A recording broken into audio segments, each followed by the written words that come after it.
Okay, we had a little situation with the lighting. We had to figure it out. Yeah. I know we're talking about serious things over here, but we gotta look good while we're doing it. Okay, Valentina, welcome to Not Alone. Thank you for having me. How are you doing today? I'm well. Yeah, excited to see you. I know, me too. Women's health is something that's been very present in my life for the past year. Once I started learning and understanding the disservice that is happening towards women when it comes to detection and prevention and all the things. I started looking into it, learning more, been talking about it a little bit on my social media. But I'm always so excited to sit down with someone that really is dedicating their life to it, which you're doing that with Daye. I really want to understand how you gotten here. What was your earlier experience that got you so invested in the women's health? Yeah. So I had my first period when I was 9, and at that time that was considered really unusually young. But now we know that in the US, on average, girls are starting to get their menstrual cycles around 8.5. So now that's kind of the norm. So we all need to be starting conversations about menstrual health, reproductive health a lot sooner. But at that time, growing up in post-Soviet Bulgaria, growing up with my dad, my mother wasn't around. There was no one to have that conversation with me, and it was considered too young. For the first year of my menstrual cycle, I just kept it a secret. I didn't tell anyone. I thought I was dying from some kind of a shameful disease. I didn't realize that it was happening on a monthly basis. I thought, I'd just get bouts of this disease, which would, give me lots of cramps and pain, and nothing would help me. Like painkillers wouldn't help me. Hot baths wouldn't Wait, help what do me. you mean you kept it to yourself? You want to tell you didn't go to a teacher or any female figure? You didn't even know who to talk to? I didn't even realize it was menstrual fluid, because I don't know if you remember your first few cycles, but they're not red gushing fluid. It's more like brown discharge. Right. And I had absolutely no clue. I had no reproductive health education at that time. I didn't have sisters around me. Grandma's nothing. There was no one that could, have this conversation with me. And what really shocks me is that to this day, when I have conversations with people about their first cycle, they tell me the story of, I thought I was dying. I was so ashamed. I didn't want to tell anyone. So we really need to do better about helping people understand what their body is going to go through. But anyway, a year into me having my secret menstrual cycle, I woke up one morning, I went downstairs to our living room, and there was a TV program on that was teaching people about breast cancer. And it was showing people how to give themselves a breast cancer exam. And at that time, a year into my cycle, I had started growing breasts. But that's another thing that I'm not sure if you remember. They don't come in at the same time. So for anyone who's listening, if you're, just starting your breast growing journey, they're not going to come out at the same time. So I gave myself a very diligent self-breast exam. And what I thought was a lump were actually my developing breasts. So then that kind of gave me the courage to go and find my, 50-year-old Eastern European dad in the kitchen and be like, okay, sit down. I need to have a conversation with you. There's something really wrong. So first of all, I'm bleeding. I've been bleeding for a year from a place. I didn't want to say where that was from. And second of all, I have breast cancer. I've just self-diagnosed myself following the guidelines on TV. And my dad was like, WTF, what is going on? So he took me to the emergency room because he didn't know what to do with me. He didn't know whether this was real or not. And in the emergency room, there was this nurse, and she had a really good laugh about it. And she said, oh, it's just your menses. And she used the word menses. I was like, and she said it with so much confidence, like, duh, it's your menses. Obviously, everything's fine. She didn't give me the permission. She didn't open a door for me to then ask any follow-up questions. But she said it with so much confidence, like, it's just your menses, deal with it. End of discussion. And that was it. Yeah. And we walked out of the emergency room, and we silently walked into the closest supermarket and silently bought a box of pads. And that was it. That was the menstrual health education that I got. And then later throughout my, teenage years, I developed polycystic ovarian syndrome and actually had a very large cyst on one of my ovaries, which was cutting off the blood supply to my ovary. And it took me a year to be off school in so much pain where I couldn't leave my bed, literally, before I was finally diagnosed with polycystic ovarian syndrome. I got tested for everything from IBS to kidney disease, like all sorts of diseases. We went to so many different physicians and specialists. And when I got admitted into hospital for surgery to remove the cyst, I got admitted, I was shaved, I was given a gown, everything. And then the morning shift doctors arrived and they said, no, actually, you don't operate on PCOS cysts. So this, Oh, wow. Yeah, we shouldn't operate. Like the doctors. How old were you then? I was 15. Yeah.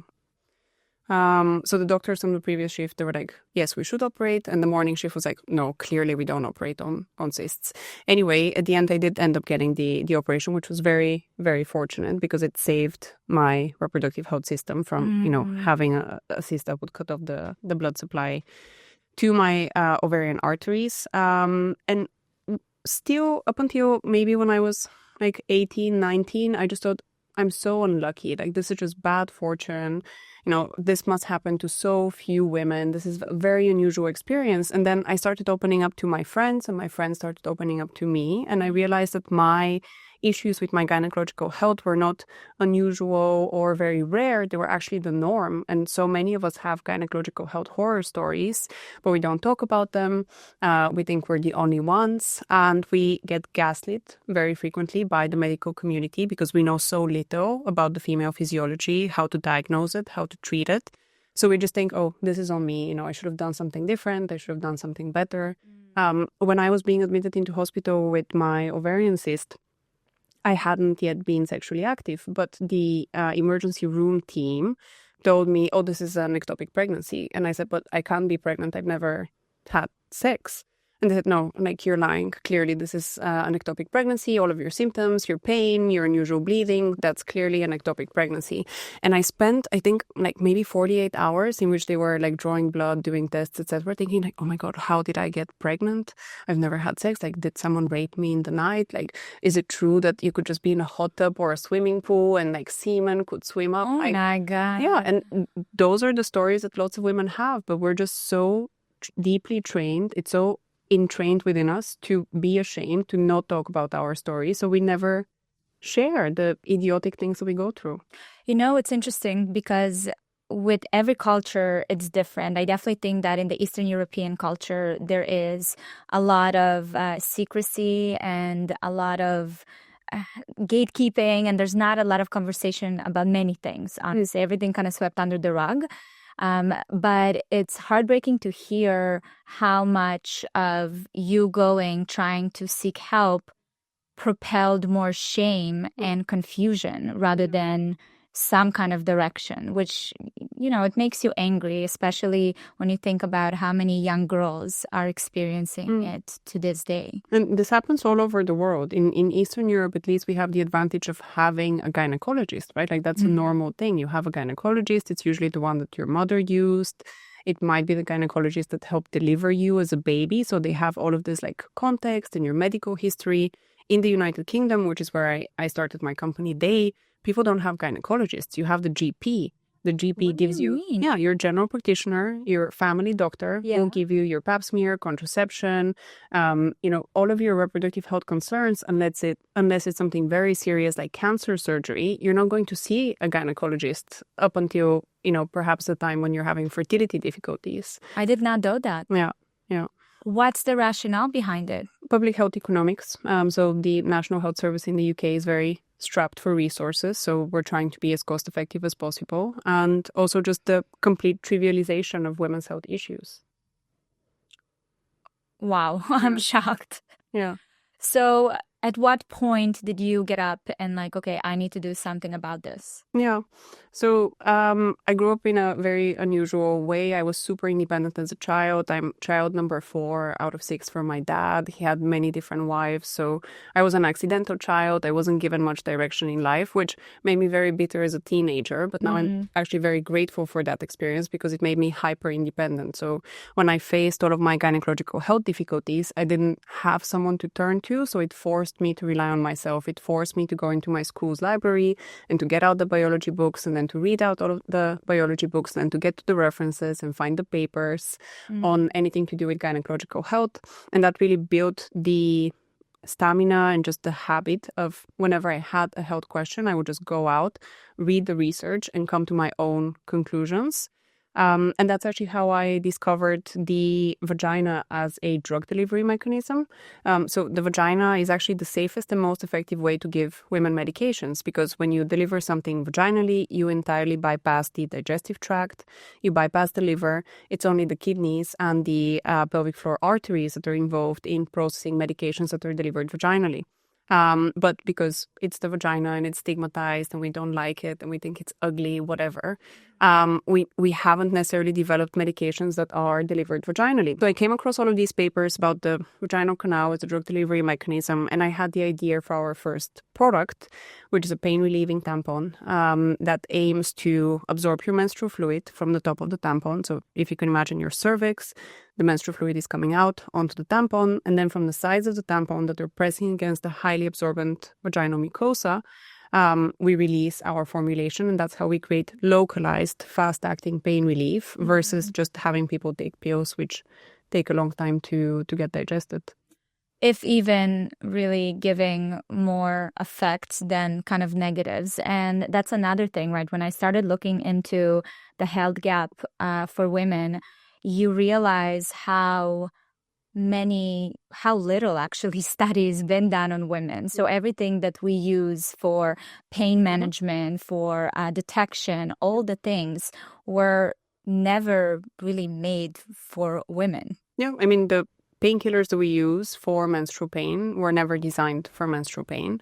This is why frequently women over-medicate with over-the-counter painkillers. We don't find relief from the standard prescribed dose, so we give ourselves more, despite the fact that there's, serious side effects like gastroenterological problems, bloating of the face, bloating of the fingers. But we don't have any other options. I mean, for period pain, which affects 90% of the general population, you have hormonal contraception, which again wasn't designed for period pain, comes with side effects, or you have over-the-counter painkillers which don't target the mechanism of action of period pain.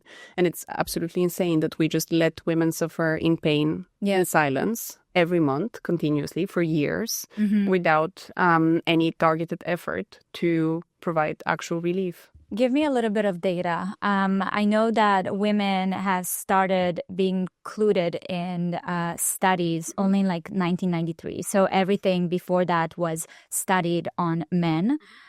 But also from 93, there's still the percentage of men that are part of all this research, even on things for women, is staggering. Yes. So what kind of data do you have to illustrate where we're at right now? Yeah, so in the US, women were allowed to take part in clinical research in 1993, so about 30 years ago. And then in the UK and Europe, it was 1995, so less than 30 years ago. As a result, the majority of medications, medical devices, pharmaceuticals were never tested on the female physiology nor designed for the female physiology. And this gender bias actually starts earlier than that.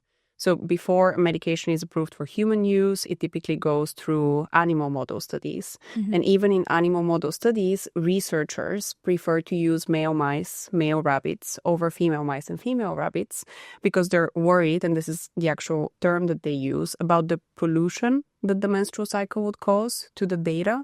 Instead of factoring in the menstrual cycle as a, very natural part of the female physiology and something that we have to account for, we think of it as a polluting factor. Similarly with diagnostics, so a study from 2019 from Denmark, which, keep in mind, has some of the best levels of gender parity in the delivery of healthcare globally.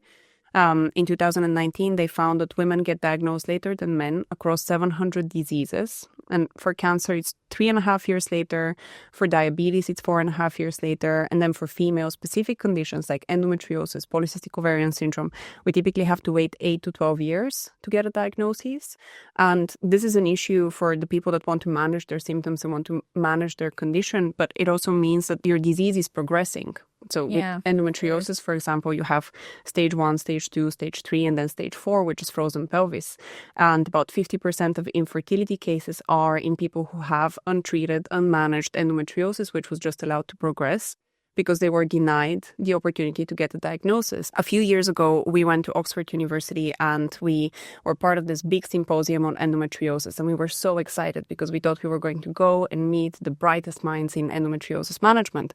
And we were completely floored when on one of the first sessions that we attended, this male researcher stood up and announced that we shouldn't actually try to diagnose endometriosis faster. Because if we tell younger girls that they have endometriosis, they're just going to go out and have lots of unprotected sex. And then we're going to have to manage their abortions. And What? Kalina and I, we were just about to faint. We were so shocked.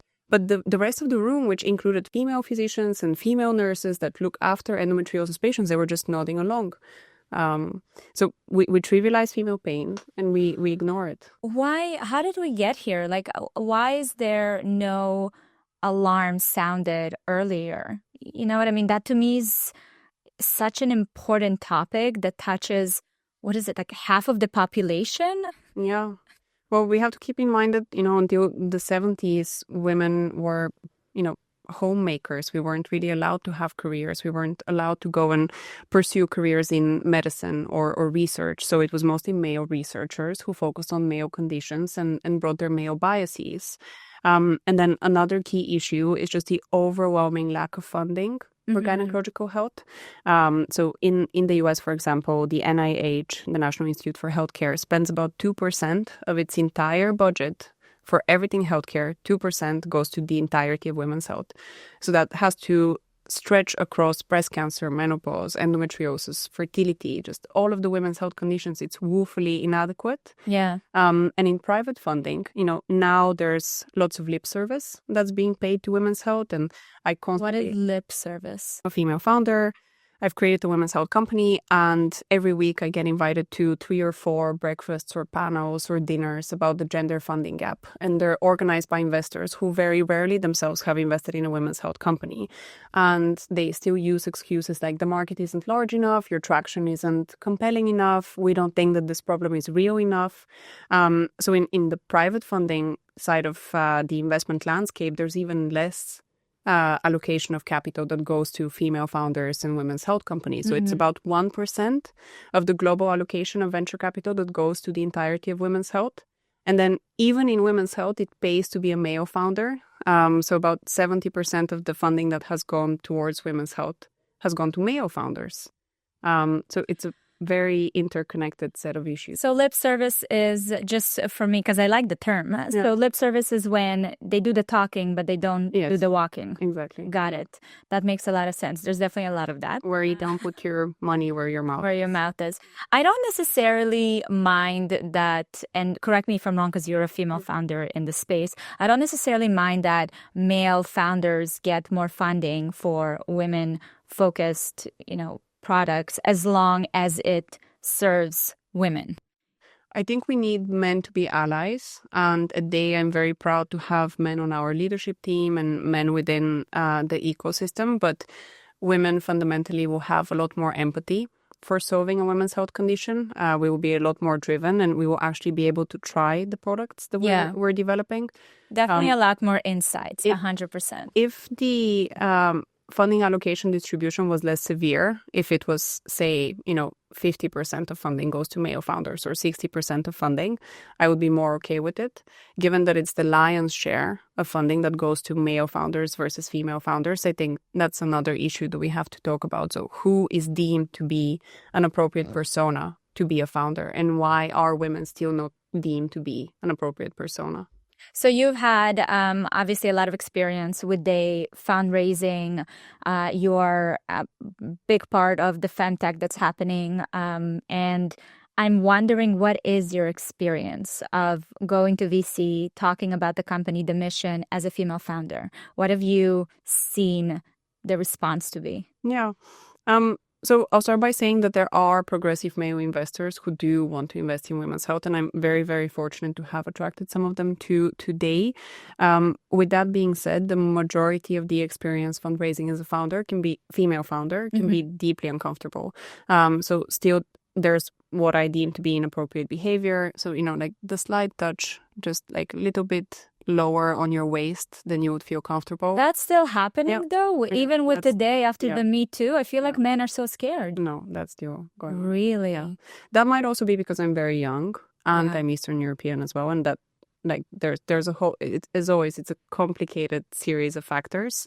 The majority of the issue that we have when we as women go out to fundraise is that we're not taken seriously. And when I have to go to a room full of, old male investors and I have to talk to them about the vaginal canal and menstruation in order to explain how my products work, they just feel so uncomfortable because they haven't heard these terms outside of porn, for example. Right. And frequently they think that maybe I'm flirting because I'm talking about gynecological health.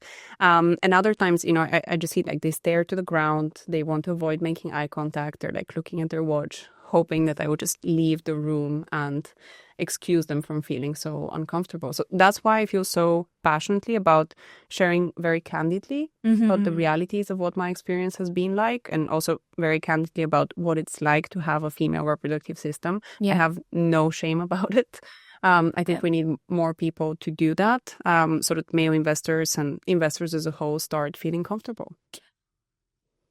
I guess what boggles my mind a little bit is the fact that with male investors, when you go into a room, maybe the language that's used doesn't make sense to them. I know earlier we were talking about how, I find that Europe, the way people propose ideas in Europe is very mission driven, where in the US, it's disguised as mission driven, but at the end of the day, it's a business. Yeah.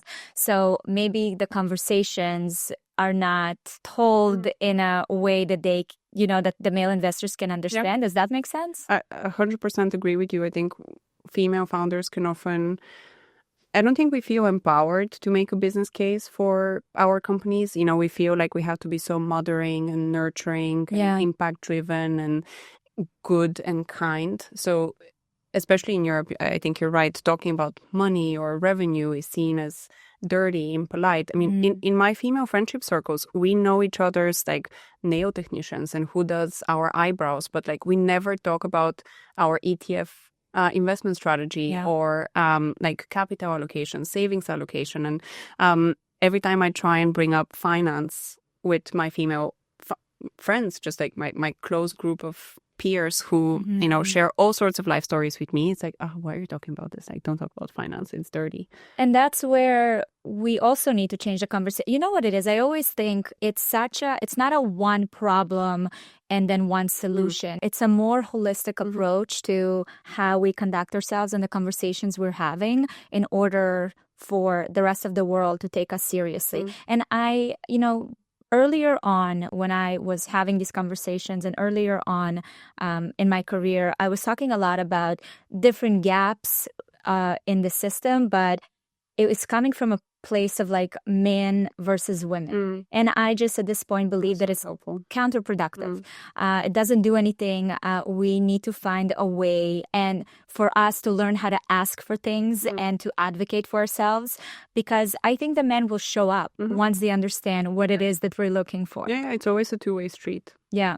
So it in terms of continuing having these conversations and bringing it forward, how do you continue to like bring awareness to the topic? Well, one thing that is really important for, when you're a female founder and you are surrounded by bias and you will get lots of uneducated comments, it can be very tempting to just try and, become angry about every single thing and go down these emotional rabbit holes. So I become very, very disciplined about what I allow myself to become angry about and what I just let slide off of me like water off a duck's back. I think that's a very, very important skill for any founder, particularly if you're in a challenging industry like women's health, medical devices, hardware. Like you will experience lots of struggles with suppliers trying to take advantage of you, investors trying to take advantage of you, and it's so tempting to get angry all the time. So for me, one of the biggest lessons that I've learned on this journey of building Daye is just you have to manage your emotional energy and you have to be super disciplined with what you allow yourself to ruminate about and the kind of emotional rabbit holes that you allow yourself to go down on, and which ones you're just like, okay, cool, you are bigoted, you don't understand my space, that is fine. I'm going to take the time to help you understand. If you don't, then, we just go our separate ways. But I'm not going to let you invade my emotional space.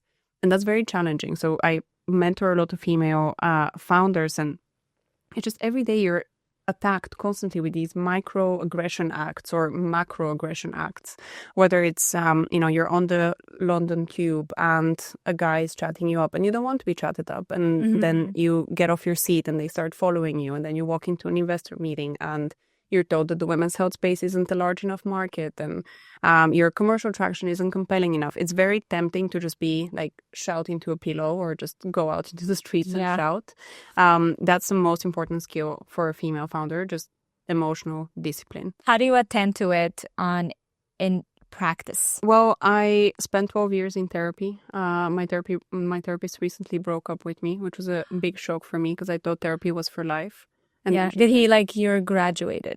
She's been approaching the topic for the past 2 years of we need to stop therapy. You no longer need therapy. I was like, yeah, whatever. I've never met someone that got let go by their therapist. That's a huge thing. I mean, congratulations. I'm still not sure how I feel about it, because therapy was like my 1 hour in the week where I go and digest and make sense of everything that I've been through in the previous week. But yeah, I have an incredible therapist. I started working with her when I was 18, and yeah, she just said, you're done here. You're excused. But that's my number one recommendation to founders. Like you need a therapist. Life is not worth living unexamined. It's very hard to make sense of who you are and all of your childhood trauma and your biases and your neuroses by yourself. I'm sure some people are capable of doing it. I think it's very challenging to do on your own. And you know, when you're in a complex industry like women's health, medical devices, there's so many things that happen in a given week and so many things that go wrong. You know, entrepreneurship is just this emotional roller coaster, as I'm sure you know by yourself. You know, one day you're on the cover of a magazine, and then the other day, you don't have enough stock of your product, and people are sending you angry messages. So that's where, again, building emotional discipline, not allowing yourself to get too hyped by the hype cycles, but also not allowing yourself to go too down when things are hard, is super important. It's interesting that you say that, because that's my belief as well. And I approach my business and the way I handle myself in a very similar way. But oftentimes I ask myself, am I not allowing myself to truly feel, right? So when the highs are high, to really celebrate and to enjoy the success. I always wonder if I rob myself from that opportunity just because I'm trying to keep that balanced approach. But I think that's fine, because it keeps you level-headed. Yeah. It's like a long-term play. It's a long-term play. And also everything is so transient and everything is so temporary. And, you know, the accolades and the awards are only relevant for a week or so. So I don't think they're worth getting that hyped up over. Such smoke and mirrors, let me tell you. This whole idea of success in general is the way it's getting pitched and shown to us is complete fabrication. So what gets you excited and motivated? Women's health. The number one challenge that we have to solve for within our lifetime, within these 100 years that we're alive for, is women's health. We simply cannot continue allowing over half of the population to live up underneath our full human potential, because we have unmanaged vaginal infections, cervical cancer, painful periods, menopause symptoms. It's simply unacceptable. And I think this is the one thing that future generations will really judge us very harshly over if we don't get right this time around, because women have been silenced for way too long. We have put up with really poor gynecological care for way too long. And, you know, imagine what would happen to our economies and societies if women didn't have to take time off work to deal with their period pain, or if we didn't have to leave our careers at the peak of our careers because we started having perimenopause and menopause symptoms. This is a really important thing, to have over half of the population fully participating in the economy, fully participating in societies, and living up to our full human potential. So that's what really drives me, and that's why I'm so committed to Daye's mission, and no amount of hardship can ever bring me down, because I can always go back to that original core mission that really resonates with me. Let's go back to dive a little bit more into the specific products and the solutions that you're coming up with through Daye. First of all, something that I've learned recently is that menstrual pain is not normal. I personally haven't really battled with bad pain, so I didn't realize how many women it affects. Even in our, my company, most of my team are female. They messaged me to like, I have menstrual pain, and to me, I didn't realize how bad it is because I haven't experienced it myself. Learning through, I had Dr. Aviva Ram that was talking about it. It shocked me how normalized this become. When did you realize and learn that menstrual pain is a problem? Initially through my own experiences. So all of the products that I've developed today come through my own very personal experience, whether it's a pain relieving tampon or the diagnostic tampon. They're all issues that I've had to deal with myself. And then there are issues that I've noticed within my peer group and my friend group, and then realized through research and reading that they apply to a much bigger part of the general population. So for period pain, about 90% of people experience it. And according to the British Medical Journal, we lose about 12 productive days each year because of our period pain. So that's 12 days just gone. Yeah. Because you're not able to go to university, you're not able to play your favorite sports game, you're not able to work, etc. And for conditions that are associated with severe period pain, like endometriosis or adenomyosis, fibroids, there's an even bigger economic penalty to women. For example, in Australia, there was a study that came out and stated that women with endometriosis forego $50,000 worth of income throughout their lifetime because they're not able to progress professionally. They have to take time off work. Then they're seen as like, oh, you're the not serious employee who's just making a big deal of something as small as period pain.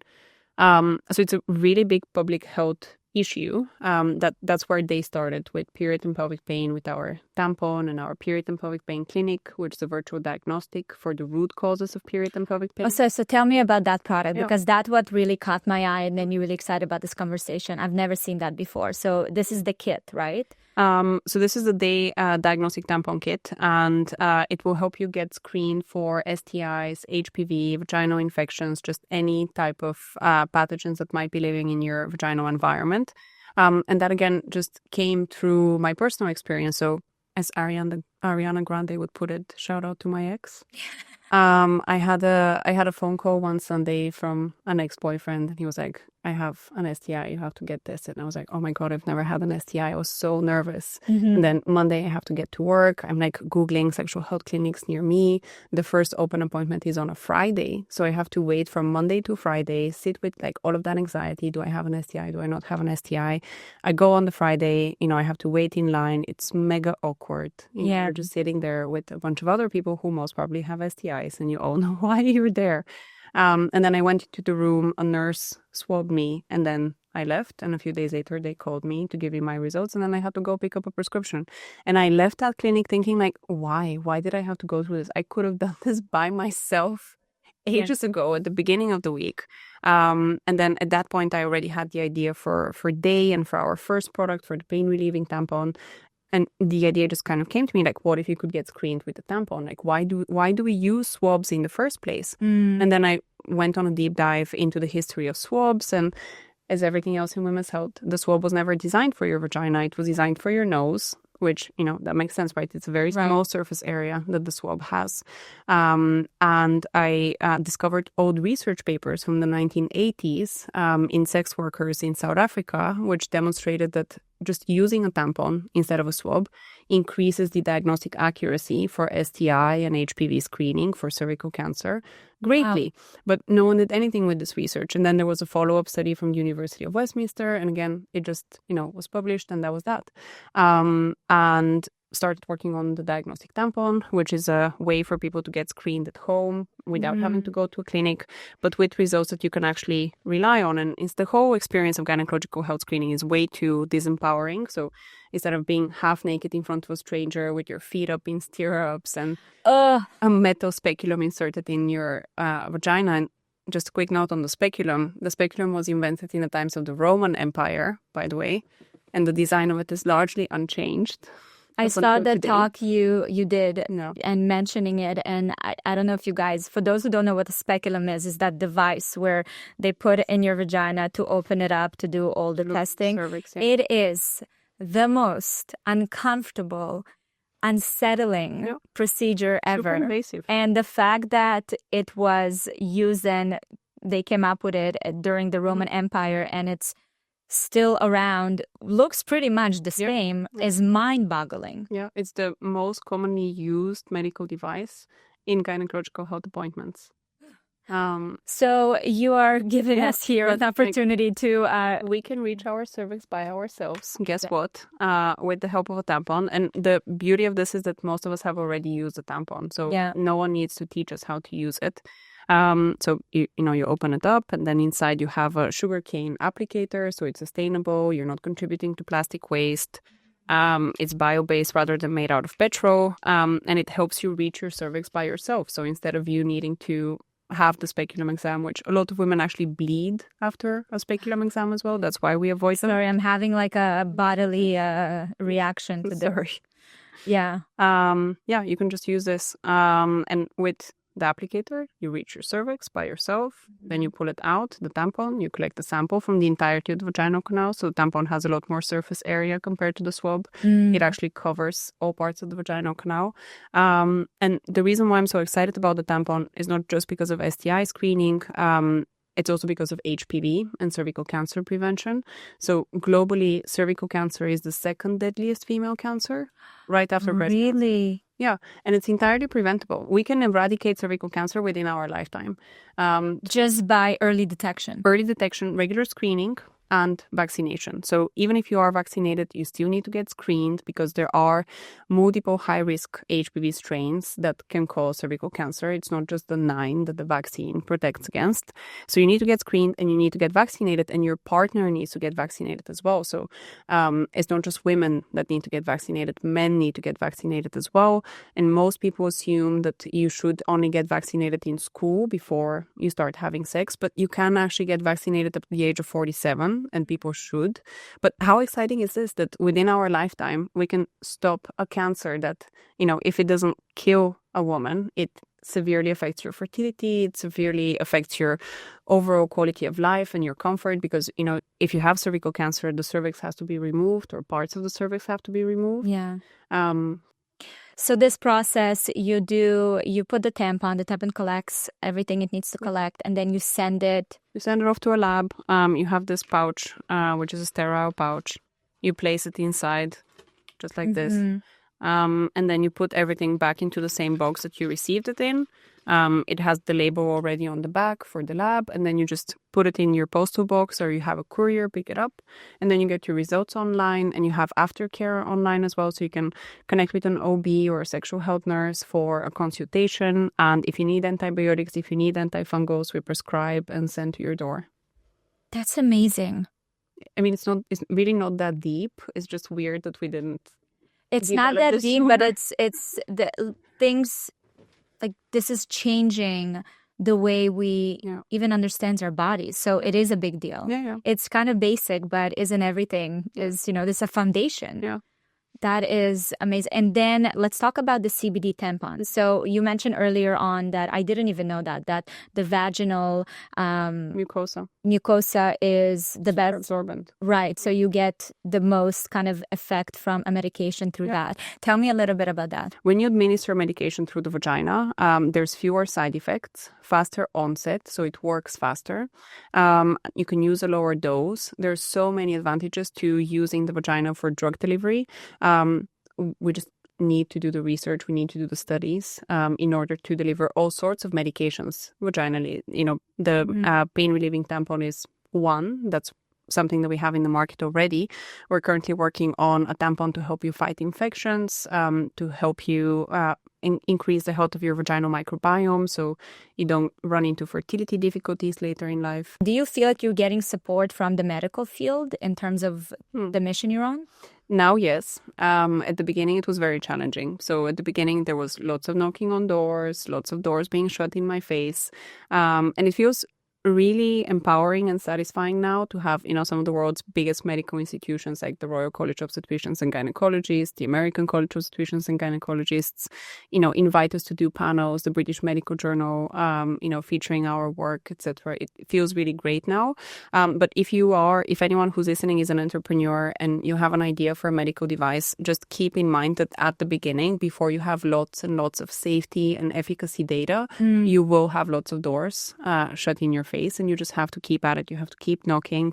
You have to keep sending researcher updates. That's what I did at the beginning. So I would, find out the email addresses for key opinion leaders that I wanted them to review our data, review our work, give me clinical advice. And at the beginning, they were like, who is this person who doesn't have a medical degree? Like, why is she emailing me? But then, I would just be very persistent. I would keep sending them updates like, oh, hi, by the way, we've just completed this study and now we have this other study and now we have this publication and this is what's happening with manufacturing. And gradually you build trust, you keep coming back and keep delivering on your plan. It's really important when you're a founder to beat any type of personal shame that you may have. Like, just accept that you're going to make a fool out of yourself time and time again. Tell me about this process, because I think that's crucial for anyone who ever wants to really make a dent in the world. Yeah. You will just make a complete ass out of yourself every day, time and time again. Like, you will say the wrong thing, you will offend people, you may not always have your facts right. And there will be lots of people who will, put you down, shut the door in your face, etc. And you just have to accept it. I've now very successfully gaslit myself into genuinely believing that every no brings me closer to a yes. So every time an investor says no or a researcher says no, I'm like, okay, cool. So we're closer to the yes. Right. Yeah. Well, if you think about it, the seed has been planted. Yeah. It's another person that has this in the back of their mind. Exactly. Yeah. I listened to, I didn't listen to the full conversation, but I saw somewhere online there was a fashion designer, Amiri. I don't know if you've ever heard of them, but they're a very successful fashion brand in the US. And he was saying when someone asked him, like, how did you bring Amiri into the stores and into like the awareness that it has? And he said that he started talking to friends of friends that knew somebody, and he just told people, listen, whenever you talk to just like a buyer or anyone that has like a key component, in the fashion industry, just mention the brand. Don't say go check it out, don't say nothing, just mention the name. And he did it for a period of time, and when he finally was ready to approach that key person, when he mentioned the company, the key person was like, oh my God, I heard it so many times. The seed has been planted. And I think that is so brilliant with any new idea and any new product or any mission that you're trying to accomplish. So the no is really a seed planting strategy. And that's really important advice for female entrepreneurs, because we're afraid generally to put ourselves out there. We're afraid to ask for help. We don't want to be a hindrance. We don't want to be an inconvenience. So we hold ourselves back. When I was first fundraising, I was always told, oh, you can't approach an investor directly. You have to be introduced. And I was like, that is the most privileged advice I have ever heard. Like, who's going to introduce me? I don't know anyone. I don't know any investors or like who they hang out with. So I would always just like cold email people, LinkedIn spam people, go to events, just introduce myself. And yes, there were many no's, but people also learn about you and your work and who you are, and they get to actually meet you as a person and see that you're real and your innovation is real. Passionate. Yeah, so don't feel bad about reaching out to people. I also think that for a lot of founders, when they are trying to change certain industries, oftentimes you a little bit ahead of time. So you need to give time for people to catch up with, right? Up until 2 years ago, I haven't heard anything about women's health. I didn't see what's going on in femtech. This is not all things that were, public facing. So you just kind of came up for me at a time where I hear it from every direction and I'm searching for it and I'm actively looking for answers and innovation, and you're already there and you have a developed company and a product and a very clear mission.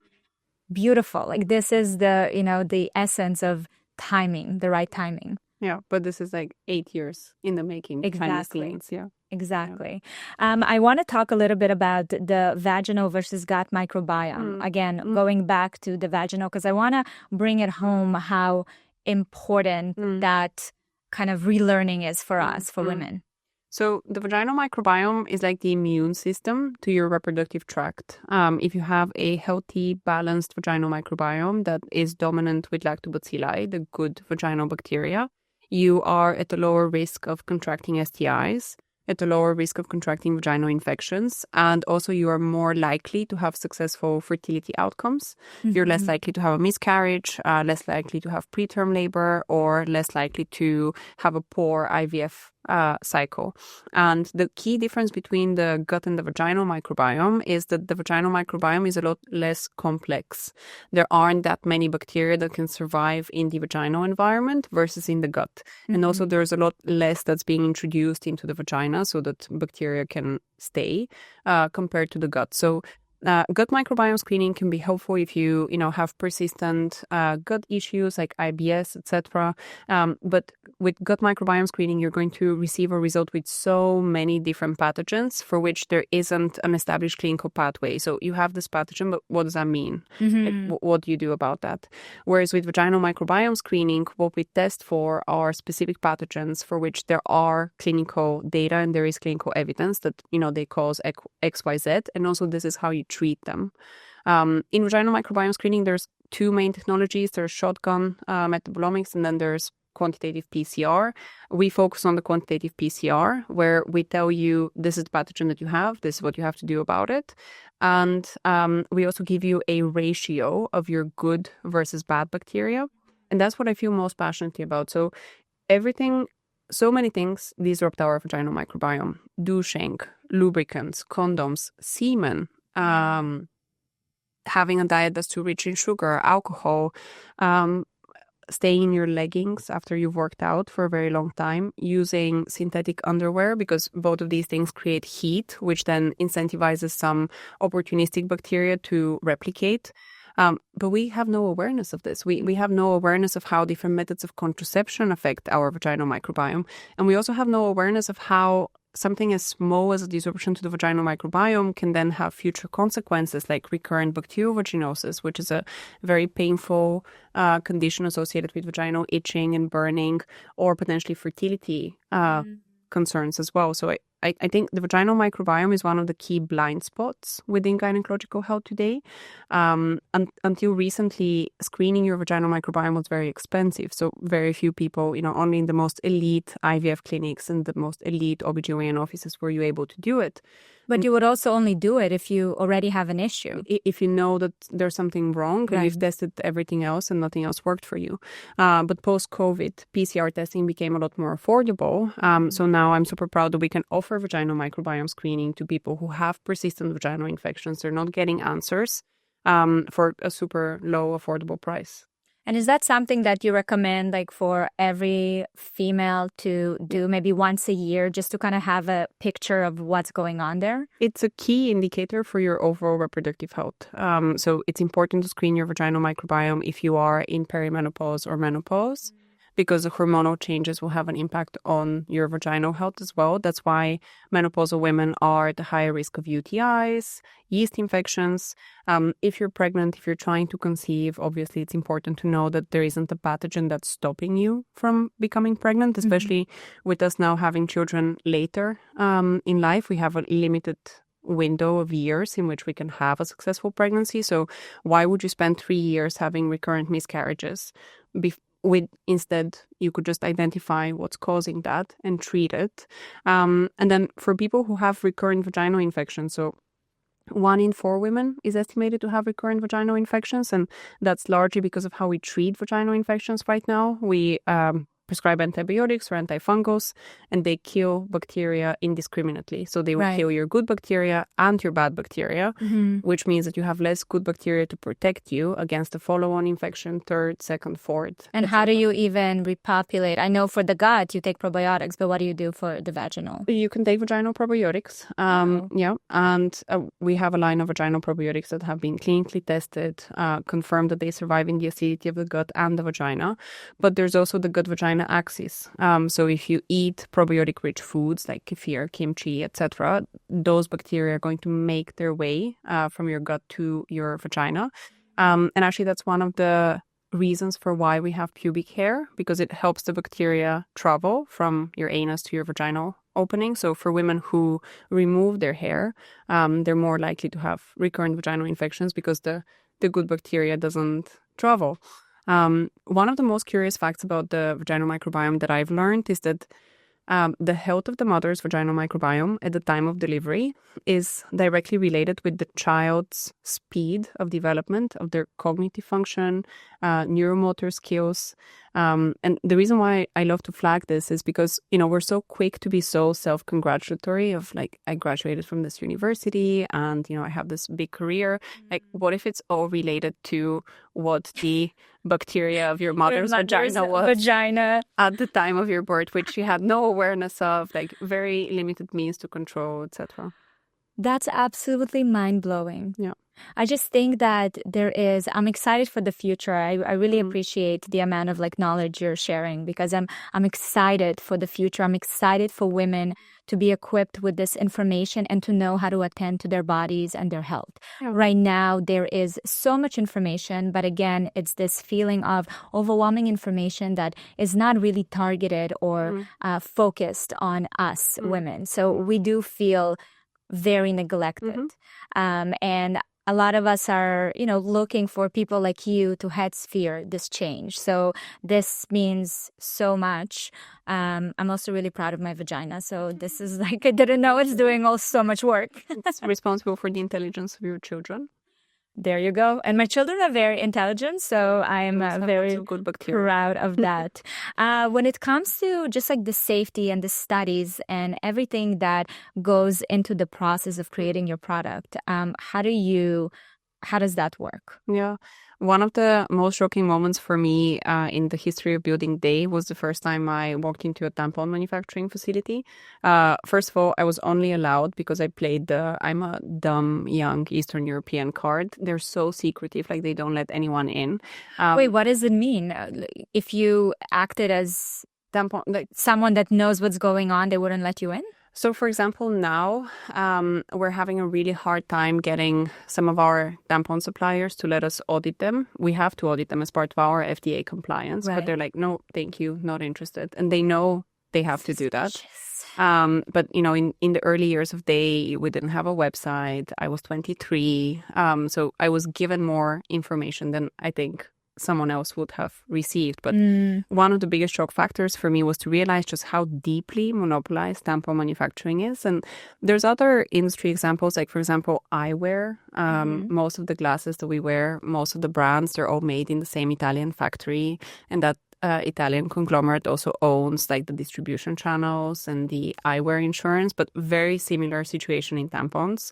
Most of the tampon brands, whether you're buying organic or non-organic, they're made on the same machines in the same facility. So there's no real product differentiation other than like the wrapper and the branding and like the colors. So how does that work then? What is when you put something organic, I mean, it's a stamp that you have to go through to get approval for it. I mean, not really. For something to be branded as organic, you need to show that your supply chain is organic, but you don't have to show any lab studies. For example, to demonstrate that your tampons are free from microbial pollution or that they're free from toxic metals. Or that they're free from a toxic shock syndrome toxin.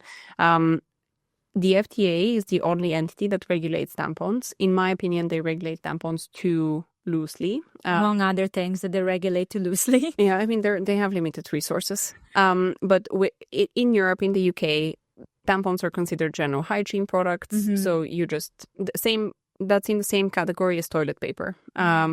Hand sanitizer and plaster are more strictly regulated than the products we place inside our vaginas and inside the most absorbent parts of our body. But even the FDA, they only require you to show that your product is free from microbial pollution once. And that's it. There's no requirement for continuous lab testing. There's no requirement for clean room manufacturing.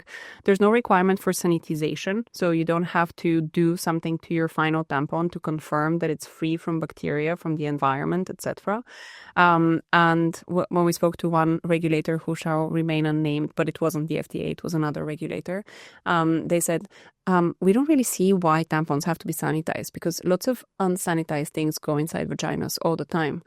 I was like, just because your penis is dirty doesn't mean that tampons should not be sanitized.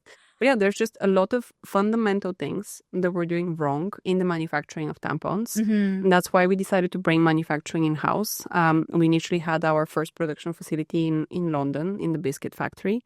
And then we moved to Bulgaria, which is where I'm from, and we opened up a larger production facility. But having in-house manufacturing means that we can ask our production staff to wear full body protective suits when they're going into a clean room. They wear gloves before they handle the tampons, and then we have a metal detector at the end of our lines.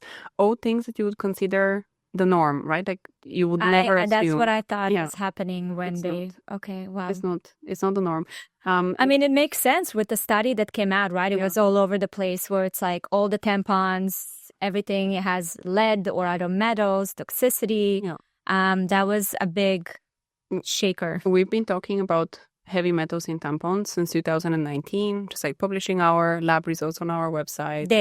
Daye, my brand, running ads about this. Nobody cared. Absolutely nobody cared. And then all of a sudden the study came out and I was like, oh my God, there's lead and arsenic in tampons. I'm like, yes. Again, because you were early, you were too early. Yeah. Now it's like, look how much we talk about toxins and lead and plastic, and only now we're talking about it. So you see, this is the downfall of being too ahead of your time. Yeah. But that's amazing that it all came out, and it's I'm sure that it takes a lot of work and dedication to create your own supply chain and to make sure that it's up to par with kind of the values of the company. Yeah, we have a lot of really talented design engineers within the business who are responsible for, developing the world's first water-soluble tampon wrapper and the world's first water-soluble applicator. Because why are we making them out of plastic? We're making them out of plastic because it's cheap and it's fast, but we're contributing so much to an already overly polluted environment, an already overly polluted ocean. So for us, sustainability has always been at the heart of everything that we do. And yes, it takes a lot longer. It takes more funding to bring a sustainable and innovative product to market, but it's the right thing to do. And I never wanted to just, okay, I know that tampons are not sanitized, so I'm just going to go ahead with it, whatever. No one else is doing it, so why should I?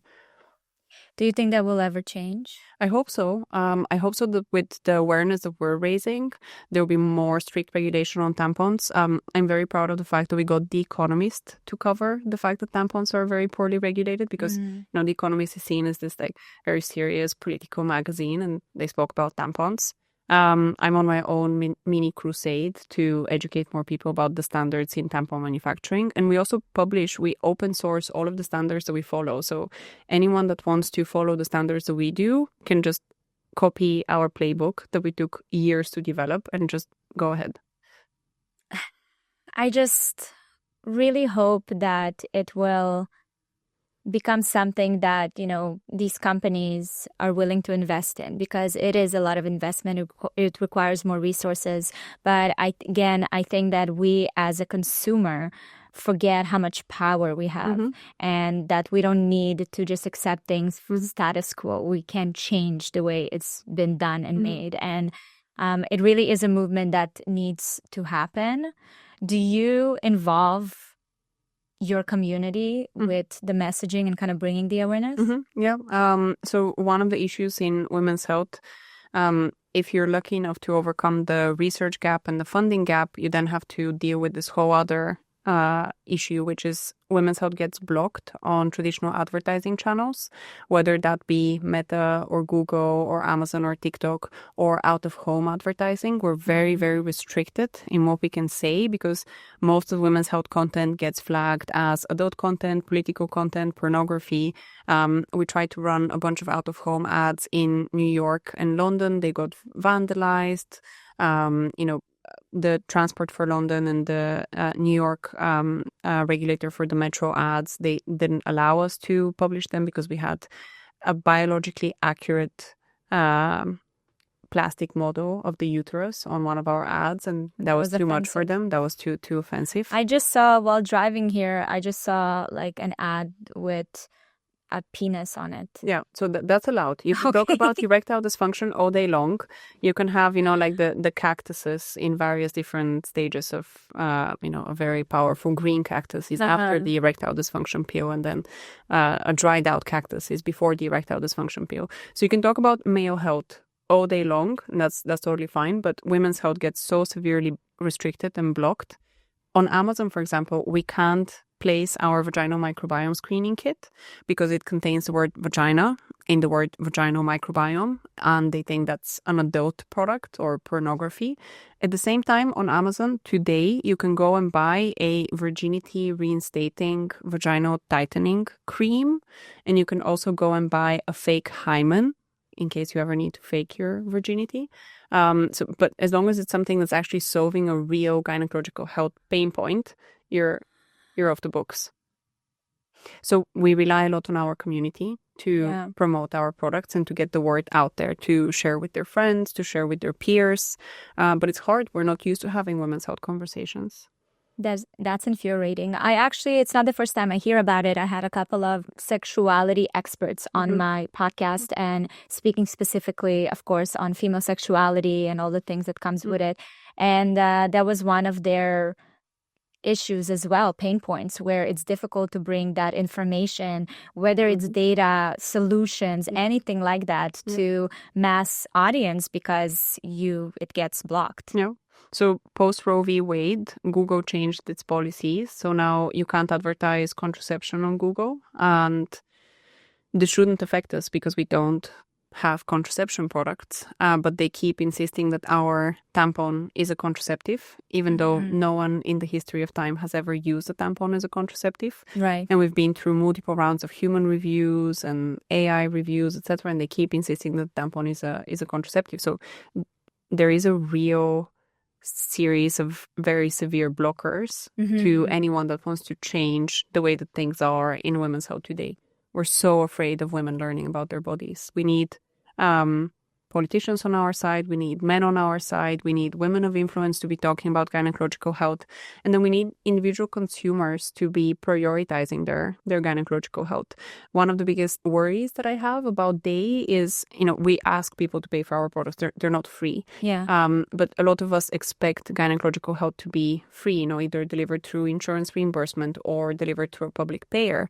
And for example, now there's a big debate around how period care should be free, which sounds like a great idea. But then when you think about what will happen in practice, it will be governments that decide who the funding goes to. Yep. And they're going to give it to whoever gives them the lowest quote. And whoever gives them the lowest quote is not going to have the resources to create a high quality product. And I often think about this, dichotomy of we spend so much money on mascara, makeup, like getting our hair blown out. But when it's something to do about the inside, like our internal health, we're less willing as consumers to put our money where our mouth is. And that's something that worries me. Again, those conversations needs to be made. Yeah. And that's why I'm so grateful you invited me here today. How can the everyday woman continue pushing this agenda? Help more people know that the gender health gap exists and help more people advocate for themselves and their health. We're not going to get the best possible care from physicians and nurses if we don't keep a really strict log of our symptoms and our medical history, if we don't fight for ourselves in the doctor's office, if we get one, dismissive comment and then we just give up. So enable people around you, be the friend that goes to the pap smear with your friend that's having the pap smear. So you can always bring a chaperone with you to any medical appointment, and it can help if, you have someone there to take notes or someone there to back you up. Yeah. That's really important. I love it. Yeah. A pap smear party. Yeah, there's Botox parties. We should have pap smear parties. Yeah, or just Diagnostic Tampon parties. Or just, I love that. That's very crucial. Do you think that, not do you think, but have you experienced pushback from gynecologists about? Most gynecologists want to off-board period pain management, STI screening, and cervical cancer screening because they see it as a revenue loss opportunity because in the time that they're advising you on your period pain or helping you get screened for STIs, they're not doing like cancer surgery or IVF, which is a higher revenue generating activity for them. So most OBs across the US, across the UK, they want to hand this over. Perfect timing. Yeah. I've learned so much. Thank you so much for being here and for sharing all of this knowledge. I feel very passionate about continuing the conversation. Can you please share with our listeners where they can find you? So we're on Instagram at your Daye, which is YOURDAYE. And then our website is yourdaye.com. Beautiful. And for people that want to learn more about, first of all, the lack of support in women's health, but also on how to start learning about their bodies and how to attend to it, do you have any resources? Yes. So Daye has actually published a book called The Vagina Matters book, which is an illustrated guide to everything that you need to know about how to manage your vaginal, menstrual, and hormonal health. And it's suitable for children, it's suitable for teenagers, and also for adults. So you can use that resource. It's available on our website. But not on Amazon. No, not on Amazon because of the word vagina. God forbid. And I also really love Invisible Women by Caroline Criado Perez. It's a very thorough investigation of all of the different examples of the gender health gap and gender biases within our societies. We need to know the facts so we can have educated conversations. And I love this Gloria Steinem quote of the truth will set you free, but first it will piss you off. Don't let yourselves be pissed off. Just use that energy differently. Yeah. And I think we're all already pissed off, but it's time to now take action. Channel that differently. Are there any experts, doctors, researchers that you like to follow their work that are available online? I think there would be very niche publications. Got it. But the British Medical Journal has a women's health division. Actually, I have a tip. Something that I do is I go on PubMed and then I set myself up for alerts whenever there's a publication for a keyword that I'm interested in. So then every week in my inbox, I get the latest publications on endometriosis, polycystic ovarian syndrome, menopause, any of the areas of women's health that I have a particular research interest in. And at the beginning, it might seem intimidating reading research papers because they're often written in a convoluted way. So you can start by reading the honestly, today with ChatGPT, just put it in there and ask them to help you the make gist sense of it. Yeah. Beautiful. Thank you so much for joining me. Thank you for having me. Thank you so much for watching this episode. I hope you enjoyed it. Don't miss my newest episode right here.